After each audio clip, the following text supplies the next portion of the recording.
인터넷이 대중화될 때 검색 엔진이 난무하지 않았습니까? 여러분 그때 있었던 검색 엔진들을 기억하십니까? 지금은 구글이 평정을 했지만 당시에는 구글이 아주 작은 검색 엔진이었고 야후라든가 그 이외에 이름을 기억할 수 없는 여러 엔진이 있다가 결국 국제 무대에서는 구글, 국내에서는 네이버로 정착이 되지 않았습니까? 성경이 기록될 때도 장차 어떤 책이 성경의 주된 책을 이루게 될지 알 수 없는 상황에서 여러 저자가 여러 책을 썼을 것이고 세월이 지나가면서 성경의 주류를 이루는 책이 정착이 되었으리라고 봅니다. 그 말은 그 모든 게 하나님의 영감으로 기록된 책이지만 장차 교회가 어떤 책을 주된 것으로 받아들일지를 미리 알지 못했을 것이라는 것입니다. 그 중에 하나가 욥기가 아니었을까 생각하는 것입니다. 지금은 욥기가 구약 성경의 변방에 있는 작은 책이 되었지만 당시에는 욥이 아브라함과 거의 같은 그런 비중을 갖는 인물이었어요. 이 복음한 비중을 갖는 인물이었고 아브라함과 욥에게는 유사한 면이 상당히 많습니다. 둘 다 족장이었고 둘 다 부유했고 유지였고 제사장이었고 선지자였고 그리고 가정에 벌어지는 시련을 통해 하나님의 섭리를 경험하고 결국 믿음의 승리를 얻는다는 면에 있어서는 아브라함과 욥이 유사한 점이 많이 있습니다. 욥에 대한 도전이 있었죠.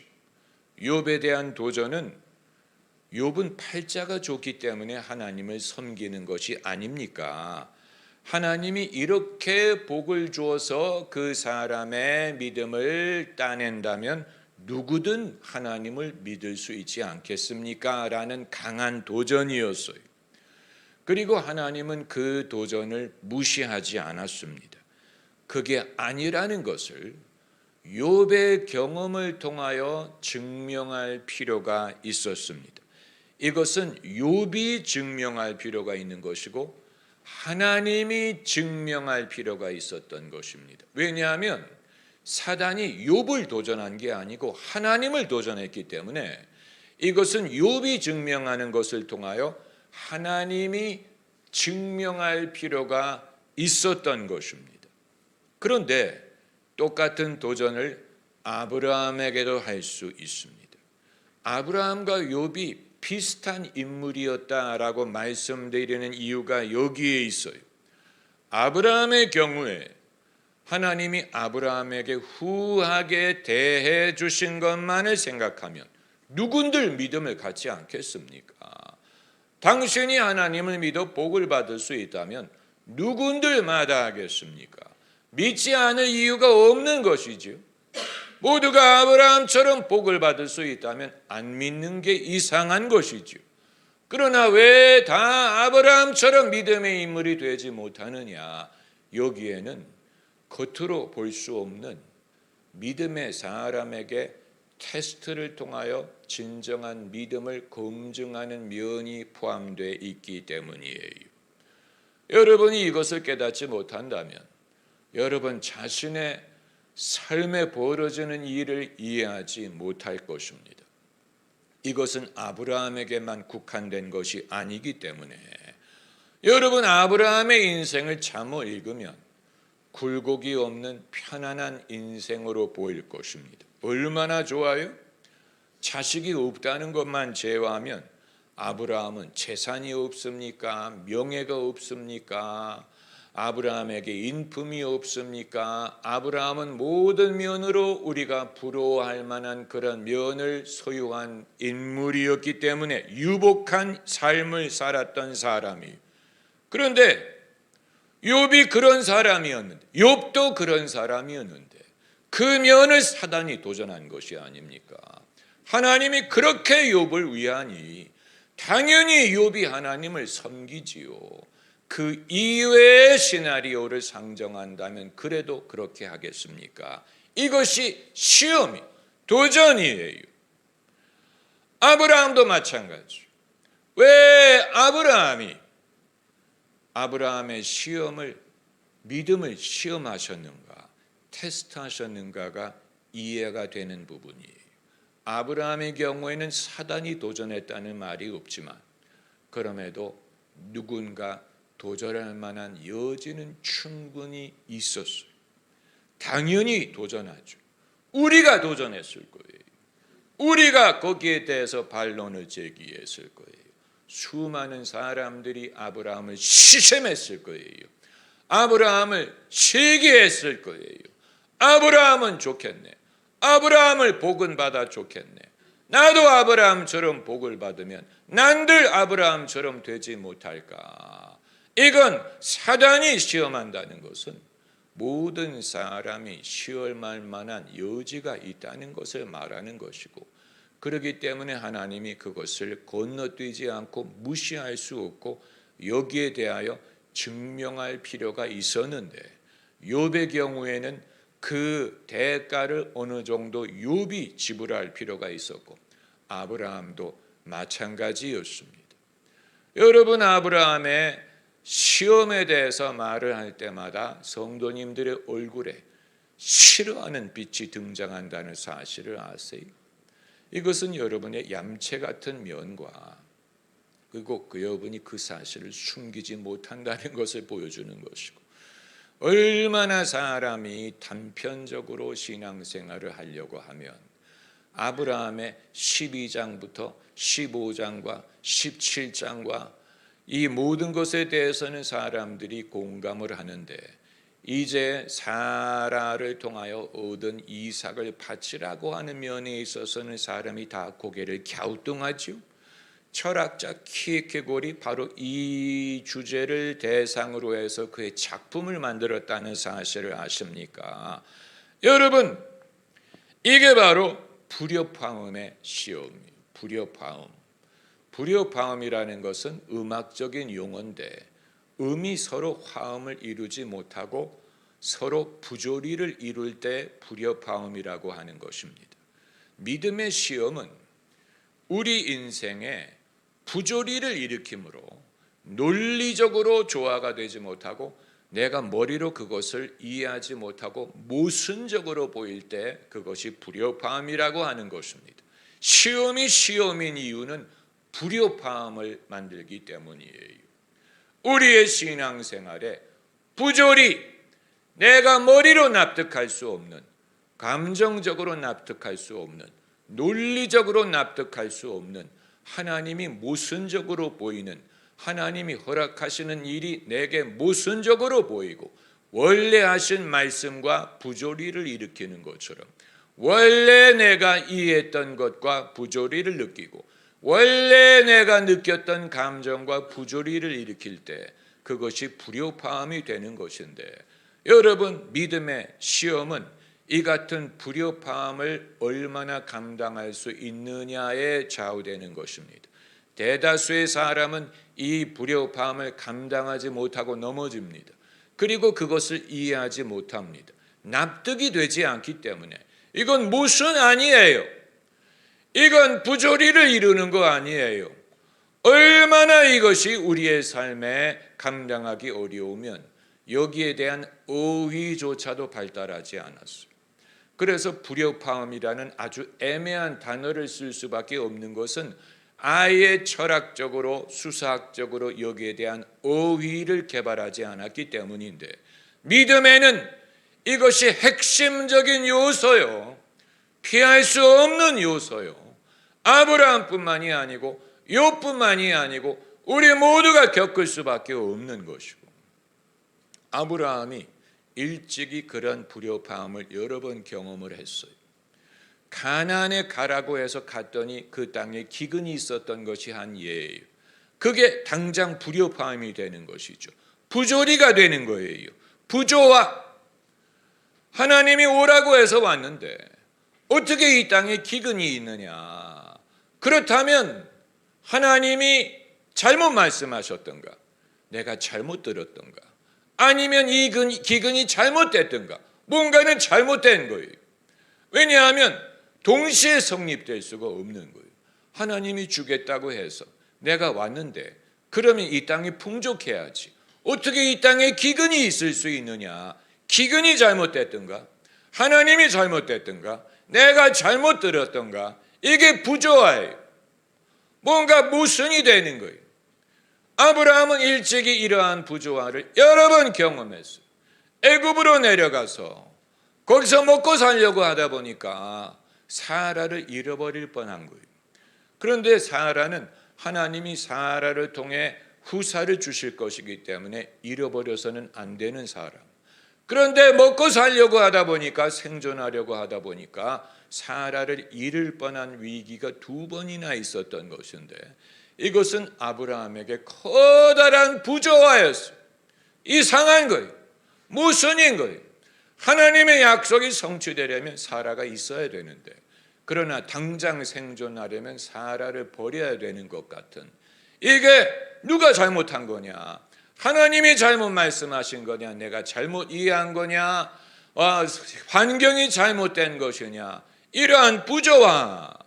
그런데 이걸 아브라함이 극복을 해서 기근에서 살아남고 도리어 더 큰 부자가 돼서 가나안으로 돌아왔고, 사라를 잃을 뻔하다가 도리어 더 큰 부자가 되고, 결국 약속대로 이삭을 얻었는데, 여기까지만 하면 석세스 스토리, 성공 스토리. 아브라함 위대. 아브라함은 복이 많아. 그런데 하나님이 하실 일이 끝나지 않았어. 여전히 도전할 만한 거리가 되는 거예요. 아브라함에게 하나님이 잘해주지 않았느냐? 아브라함에게 후한 하나님이 되지 않았느냐? 내게도 그렇게 후하시다면 누군들 하나님을 믿지 않고 섬기지 않겠느냐? 이런 도전의 거리가 있는 거예요. 그래서 하나님이 아브라함에게, 네가 너를 위해서 믿는 거야? 나를 중심으로 믿는 거야? 내가 주인이야? 내가 주인이야? 내가 중심이야? 내가 중심이야? 이것을 증명하기 위해서 약속으로 주셨던 이삭을 도로 바치라, 이 시험을 한 것입니다. 여러분, 이것은 욥이 당한 시험에 맞먹는, 그러나 이 부분에 있어서 신앙에 대하여 사람들이 갖고 있는 가장 큰 걸림돌과 이해할 수 없는 부분과, 왜 이런 식으로 하나님이 산타클로스 같은 존재라면 당연히 다 믿을 수밖에 없을 것 같은데, 죽음의 공포 앞에서, 인생의 시련 앞에서 다 당연히 신앙인이 될 수밖에 없는 것 같은데, 그러나 다 그렇게 되지 못하느냐 하는 부분이 바로 여기에 있는 것이고, 이 시련을 통과하고 극복하고 승리했을 때 비로소 그 믿음의 진가가 증명되는 것입니다. 할렐루야. 이것이 바로 쇠를 연단하는 것과 같은 과정이, 믿음을 연단한다는 말은 쇠가 청동기에서 뭡니까? 뭘로 넘어왔죠? 철기로 넘어온 것처럼 청동보다도 강한 철을 무기로 했을 때 청동기를 이길 수 있었잖아요. 어떻게 철을 만듭니까? 연단하는 법을 배운 거예요. 연단을 통하여 청동을 이길 수 있는 더 강한 철기를 만들 수 있었던 것처럼, 믿음, 살아있는 믿음, 이 부조화를 겪을 때 대다수의 사람들은 안 되는구나, 결국 안 되는구나라고 포기합니다. 나도 모르겠어라고 포기합니다. 나도 해보려고 했는데 결국 안 되는구나, 떨어져 나가는 사람들이 많아. 이 부분에서 떨어져 나가요. 이 부조화를 견디지 못해. 하나님이 나는 좋은 줄 알았는데 아닌가 봐. 하나님이 신실하신 줄 알았는데 아닌가 봐. 부조화를 견디지 못해. 결국 떨어져 나가요. 이 상황에서 이것을 극복할 수 있는 길은 자기의 지성을 의지할 수도 없고 감정을 의지할 수도 없고 상황을 의지할 수도 없고 믿음으로 믿음을 지켜야 되는, 믿음으로 믿음 이외에는 이것을 지킬 수 있는 방법이 없어요. 욥기에 있는 말씀대로 여호와가 나를 죽이시려니와 나는 여호와를 신뢰하리라. 하나님이 나를 죽이시더라도 나는 하나님을 신뢰할 거야. 이게 믿음으로 믿음을 지키는 것입니다. 다른 서포트할 만한 게 없어요. 믿음을 서포트할 만한 게 없어요. 감정도 서포트가 안 되고 지식도 서포트가 안 되고 환경도 믿음을 서포트하지만 지지할 게 없어요. 지지할 만한 게 다 사라져요. 이전에는 지지할 게 많았어요. 믿음을 지탱해 주는 게 많았어요. 아마 여러분에게도 많을 거예요. 여러분의 믿음을 지탱할 만한 것이 여러분이 암묵적으로 그것을 찾아다니 사람을, 공동체, 여러분 공동체에 여러분이 목을 매는 이유는 공동체가 여러분의 믿음을 지탱해 주리라고 생각하기 때문에. 그러나 결정적인 부분에서는 공동체가 떨어져 나갑니다. 욥이 시험을 당하니까 사람들이 다 떨어져 나간 것처럼 여러분 다른 사람이 여러분의 믿음을 지지해 줄 수, 엄마가 지지할 수 없어요. 지지할 만한 게 다 사라져요. 이제 여러분의 믿음을 지지할 수 있는 것은 오로지 믿음 자체예요. 믿음 자체로 믿음을 지켜서 그것을 보존을 해봐야 이제 비로소 그것이 진짜 연단을 받은 믿음이 되는 것입니다. 연단을 받은 믿음이 왜 위력이 있느냐? 도전할 자가 없기 때문에. 옛날에는 도전을 했어요. 팔자가 좋아서 믿는 것 아닙니까? 하나님이 보호해줘서 믿는 것 아닙니까? 도전을 받았어요. 이 사람은 아무 환난도 없이 평탄하게 사는데 누군들 못 믿겠습니까? 도전을 받았어요. 그러나 연단을 받은 후에는 도전이 중단하는, 이제 도전을 할 수가 없어요. 여기에서 역사하는 힘이 있는 믿음이 되는 것입니다. 할렐루야. 왜냐하면 도전할 자가 없기 때문에 그 믿음을 도전할 수가 없는 거예요. 그 믿음이 진짜라는 것을 인정하는, 그때부터는 그 믿음에 능력이 생기는 거예요. 왜냐하면 도전을 받지 않으니까. 도마가 예수님의 순환의 흔적을 보기 전까지는 도전했어요. 정말이냐? 못 믿겠다. 정말이냐? 그럴 수 있느냐? 도전했죠. 그런데 예수께서 순환의 증거를 보여주었더니 도마는 더 이상 할 말이 없고 나의 주 나의 하나님 그러면서 무릎을 꿇었던 것처럼 예수께서 무엇을 통하여 이 도전을 잠재우셨어요? 당신의 순환의 증거를 통하여, 당신의 능력으로 그것을 잠재운 게 아니고 십자가의 순환의 증거를 통하여 그 도전을 잠재우, 예수님도 이 고난을 통과하심으로 도전을 잠재우, 이제는 예수님의 이름 앞에 모두가 무릎을 꿇을 수밖에 없게 되는 것입니다. 할렐루야. 여러분, 우리의 믿음이 위력을 얻으려면 이 믿음이 거쳐야 될 과정이 있고, 이것이 유사 믿음이 아니고 초보적인 믿음이 아니고 여러 지지대를 의존하는 믿음이 아니고 지지대가 다 떨어져 나간 후에 견디고 살아남은 믿음이에요. 그럴 때 이 믿음을 도전할 자가 없어. 그 반대할 자가 없어. 그때 비로소 이 믿음에는 역사하는 힘이 많아지는 것입니다. 할렐루야. 여러분이 이 과정을 두려워하고 나는 거기까지 가고 싶지 않은데 제발 이 몇 장입니까? 22장을 읽지 말아요. 22장을 건너뛰고 23장으로 건너가는, 여러분 그렇게 할 수 없어요. 21장에서 22장으로 건너가야 돼. 아브라함이 그것을 비키지 않았고 예수님도 그것을 지나치지 않았고 어느 누구도 그것을 비켜가지 않았어요. 그리고 이미 그것을 통과한 사람이 있고 통과하고 있는 분들이 있어요. 무슨 말인지 우리가 알아듣는 이유가 거기 있는 것입니다. 부조화. 내가 틀렸나? 하나님이 틀렸나? 여러분, 욥이 욥이 사단을 블레임하지 않았다는 사실을 아세요? 사단 때문에 이래. 사단 때문에, 사단만 아니면 내가 사단을 블레임할 수 없어. 사단 때문에 이렇게 된 게 아니에요. 하나님이 허락하신 거예요. 사단은 오로지 거기에 대해서 문제를 제기한 것이고 도전을 한 것뿐. 만약에 사단이 안 하면 다른 사람이 했을 거예요. 누군가가 도전했을 거예요. 그리고 결국은 이건 도전할 수밖에 없는, 하나님이 그 사실을 알고 계시기 때문에 이제 그 25년을 인내하고 이삭을 얻고 그러면 이제 스토리가 끝난 것 같잖아요. 이제 해피엔드. 이제 다 끝났어. 이제 결론을 얻었어. 이제 책을 닫을 때가 됐어. 이렇게 생각하는 시점에서 아니야.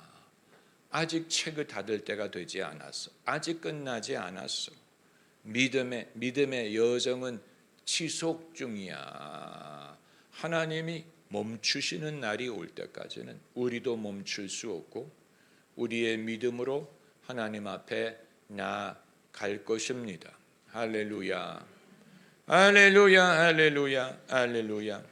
여러분, 이 말씀을 끝나고 나서 누구와 의논하지 말고 여러분이 스스로 마음에 새기셔야 돼요. 누구와 의논을 하게 되면 그게 마치 김이 새는 것처럼 여러분에게 주시는 말씀에 대한 책임을 회피하는 것이, 그거 어렵지 않아?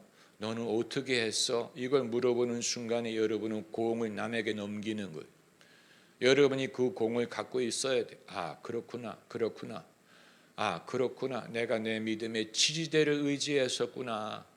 그 지지대가 떠나갈지라도 여호와가 나를 죽이시리라도 나는 여호와를 신뢰하는 법을 배워. 하나님이 여러분을 죽이지 않아요. 할렐루야. 손을 높이 들고 하나님께 찬양하고 기도합시다.